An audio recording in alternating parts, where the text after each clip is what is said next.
si no tomamos tiempo para orar, para recibir la dirección del Espíritu Santo, para transmitir las verdades bíblicas, para no cometer errores y herejías, mala interpretación, también hay un ay para ellos.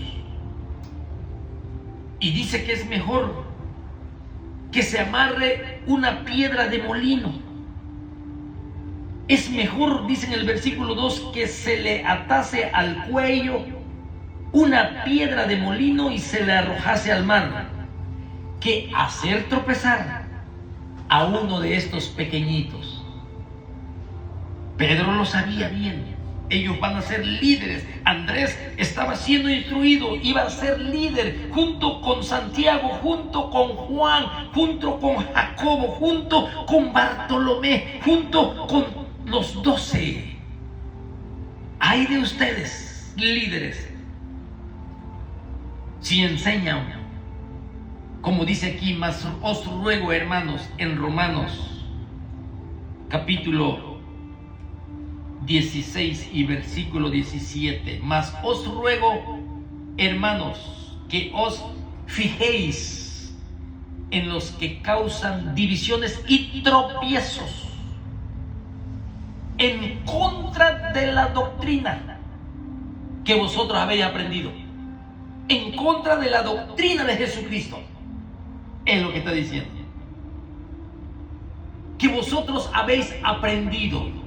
La doctrina que aprendieron los discípulos, los apóstoles de Jesucristo, la doctrina que los apóstoles transmitieron a los oyentes cuando fue formada la iglesia, las cartas universales de Santiago, de Pedro, escritas a los de la circuncisión, a los de Bitinia, a los de Capadocia, a los de Asia, las cartas pastorales del apóstol Pablo a Timoteo, a Filemón, a Tito, las cartas o epístolas para la iglesia, las 13 del apóstol Pablo para la iglesia.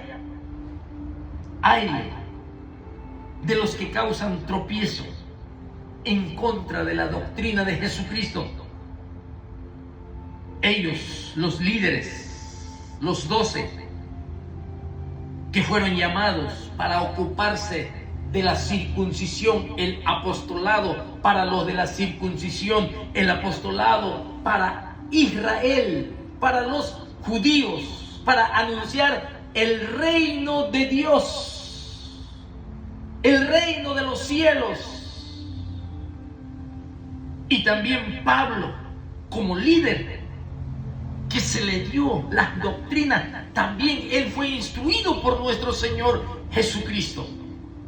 Y aquí están escritas y se los transmitió a Roma, se los transmitió a Corinto, se los transmitió a Gálatas, se los transmitió a Éfeso, a los efesios, se lo transmitió a Colosas, los colosenses, se lo transmitió a los tesalonicenses, se los transmitió, hermanos míos, a las iglesias de aquel entonces, y las mismas iglesias que el Señor constituyó a algunos pastores. Esos pastores tenían que seguir con la misma línea de la doctrina de Jesucristo y de los apóstoles, y luego ellos así sucesivamente. La responsabilidad sobre los líderes de transmitir la palabra de Dios con mucho cuidado, con temor y temblor, dirigido por el Espíritu Santo.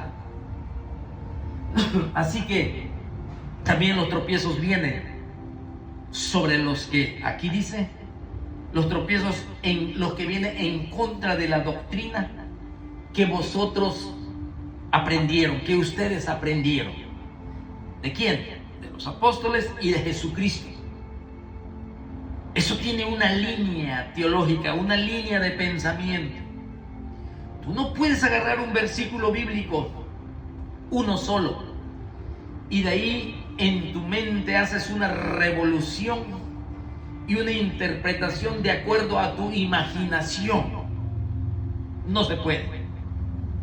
Ahí vienen las herejías, las falsas enseñanzas que tarde o temprano será de tropiezo a uno de estos pequeñitos, mas ay de aquel por las que vienen los tropiezos. Mejor le fuera que se le atase al cuello una piedra de molino. ¿Tú sabes lo que es una piedra de molino?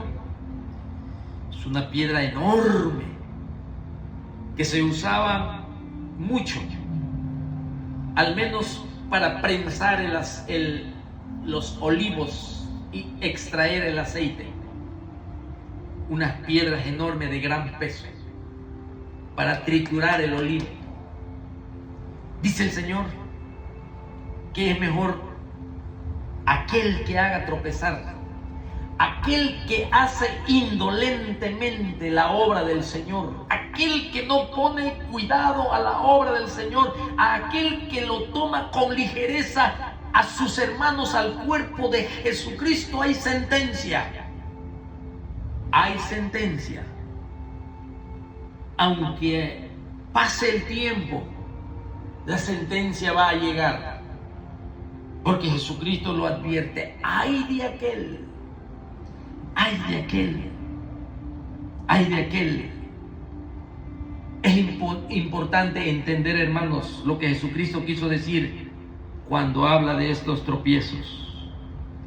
Cuando servimos de desánimo por un trato injusto que se le dé a uno de los pequeñitos. Una imprudencia ante un débil en la fe. Por ejemplo, allá en Romanos 14, que no, aquí lo tengo, en Romanos 14, 13, habla de los débiles de la fe, donde habla de las comidas y de las bebidas que estaban escritos en el Antiguo Testamento. En Roma no había unidad, porque en Roma la iglesia estaba formada de judíos y gentiles, que sabemos que en el primer siglo y quizás en el segundo, judíos y gentiles estaban juntos y había desacuerdo por los días de la luna nueva, por los días quizás de los alimentos kosher, de lo que establecía la ley, y los gentiles pues pensaban otra cosa, y entonces había allí como una fricción entre judíos y gentiles. Y Pablo les escribe a los hermanos para buscar la unidad. Le dice: así que ya no nos juzguemos más los unos a los otros, hablando de lo que ya dije, sino más bien decidid no poner tropiezo, ocasión de caer al hermano, al débil en la fe. Porque habla también de la comida sacrificada a los ídolos. Si tú tienes un crecimiento amplio, si se sacrificó a los ídolos esa carne que es vendida en la carnicería, Pablo recomienda: tú no preguntes su procedencia, cómpralo, cocínalo, dale gracias al Señor que santifica todo. Por motivo de conciencia no pregunte, pero si hay un hermano débil que sabe la procedencia de esa carne y él es débil, sí, y con tu conducta no disciernes, sí, no tienes la capacidad de discernir que puedes hacer caer a tu hermano débil y lo haces, entonces es como ocasión de poner tropiezo, que no te importe y que haga caer al débil de la fe, al hermano. También habla sobre eso, sobre tropiezos, de esa clase de tropiezos, ¿sí? La palabra tropiezo, hermanos, nosotros sabemos que la Septuaginta, sí, la Septuaginta, que viene siendo, por decir así, aquella transcripción del hebreo al griego que se hizo antes de Jesucristo. Esa es conocida como la Septuaginta.